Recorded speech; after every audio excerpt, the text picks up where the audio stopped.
নমস্কাৰ বন্ধু বান্ধৱীসকল, মই আজি পনীৰৰ গোল্লা কেনেকৈ বনাই তাক দেখুৱাম। ইয়াত দেখিছেনে, মই পনীৰখিনি ৰাতিপুৱাই ফটাই থৈ দিছিলোঁ। পনীৰ ফটোৱাটো দেখুওৱা নাই, পিছত দেখুৱাম। আজি আৰু নেদেখুৱালোঁ, কাৰণ এইখিনি ৰাতিপুৱা একদম পানী যোৱাকৈ এখন কাপোৰত লাৰু কৰি মাৰি থৈ দিছিলোঁ। এতিয়া এইখিনি মিহিকৈ এনেকৈ মাৰিলোঁ আৰু ইয়াৰ পৰা এতিয়া মই গোল্লা বনাম। চাই থাককচোন কেনেকৈ বনাওঁ। এনেকৈ মিহি হ'ব লাগিব, অলপো কটা কটা হৈ থাকিব নোৱাৰে, এনেকৈ মিহি হ'ব লাগিব।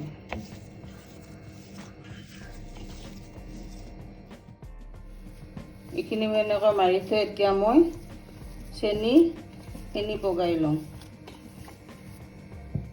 মই এইটো কাপেৰে 1.5 কাপমান দিছোঁ, আধা কাপ, আৰু পানী দিম 2 গুণ, 1 কাপ, আধা কাপ, আৰু অলপ দিব লাগিব। পানী 2 গুণ দি দিলোঁ।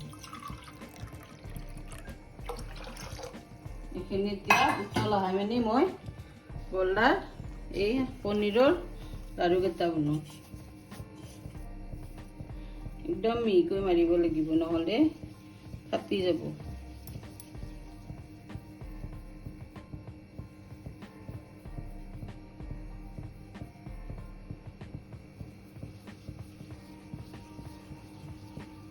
ক'ৰবাত অলপ আঁচ থাকিলে এইখিনি দিয়ে ফাটি যাব, সেইকাৰণে একদম মিহিকৈ মাৰিব লাগিব।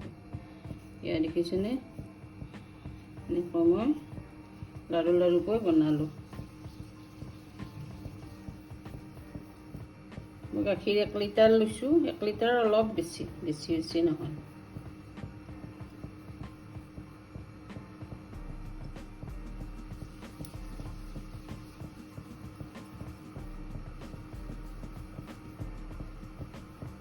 এনেকৈ মই লাৰু বনাই আছোঁ।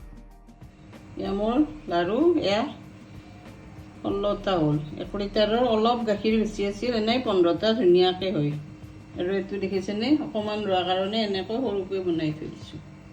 এনেকৈ বনাই ভাল লাগে। এয়া মোৰ এতিয়া চেনি পানীখিনি উতলাইছে। ইয়াত মিঠাইকেইটা দি দিলোঁ, পনীৰৰ গোল্লাকেইটা। এনেকৈ উতল আহোঁতে দি দিব, উতল আহোঁতে এনেকৈ দি দিলোঁ। এতিয়া ঢাকনিখন লগাই থৈ দিলোঁ। এনেকৈ মই 40 মিনিট সময় উতলি থাকিব দিওঁ।